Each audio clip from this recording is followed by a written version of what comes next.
Hey, this is Pastor Peter, and this is Saturday's devotional, and this is Levi, and this is day 7, and day 7 is entitled, "You Need to Set Up a Plan to Faithfully Give 10% or more of your financial resources to the Lord."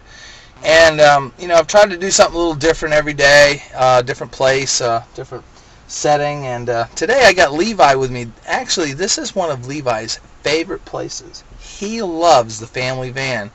He loves to go places. He loves to travel, and we're so thankful for Levi. And Levi, do you enjoy video? Yeah. You like to see yourself? Yeah. And you like to watch video, don't you? That's it. Yeah. Well, I want to just leave you with a couple thoughts for today. Part about setting up a plan or making a plan is, how they say if you plan to fail, then you plan to fail. I mean, if you how I say this, if you fail to plan, then you plan to fail. That's what I meant. And I want to share a couple concepts here, not scripture. That's in the segue of the blog that you can find for yourself. But the faithful giver 7 great surprises. And the thing is that if you really decide to trust the Lord and test the Lord and give to your local church where you find your fellowship, your family of God, and really take 10%, that's what a tithe that represents, a tenth tithe. That's just the bare ground. If you start to do that, you'll realize that when you start giving to the Lord, regardless what your bills are, what your demands are, what your availability is for all your other bills, etc., when you put God first, He's going to move in ways you could never imagine. For instance, it's going to increase your generosity. More and more money is going to come into your life, and God's going to bless you. He's going to move in different ways so you can continue to give. It's going to deepen your spiritual life through the godly discipline of honoring and trusting God by doing the tithe.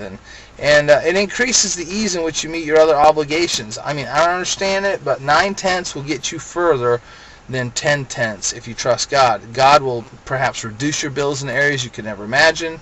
Perhaps He'll keep your van like this running better than if you didn't trust Him. I'm just telling you, God is a God of miracles. He does stuff behind the scenes that we could never imagine. Right, Levi? Right. Yeah, right.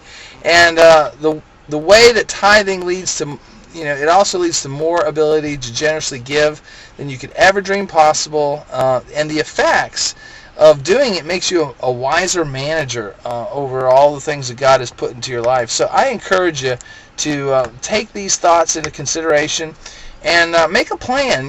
Deliberately make a plan. Malachi talks about, test me.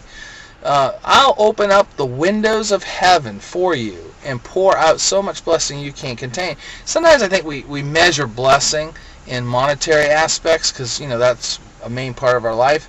But the reality is that, blessings come in different ways. For instance, Levi is a blessing.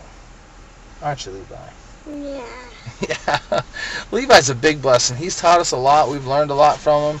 He's full of a lot of joy. He'll be 8 years old in August. And, money could never repay the blessings that we have through children and through the people in our lives and just the way God works behind the scenes. So I just want to encourage you to think about setting up a plan and deliberately making a plan. And probably the best thing I could recommend is, whenever you get paid, just automatically write a check or just set apart 10% of that. Just push off the side. Say, oh, this is all I got left.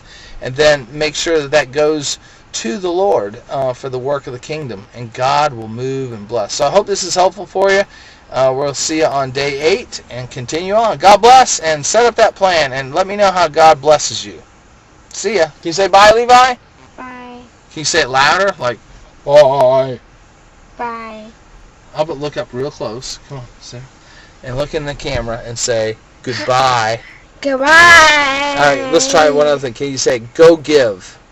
Goodbye. That's about all you're going to do. All right, see you later.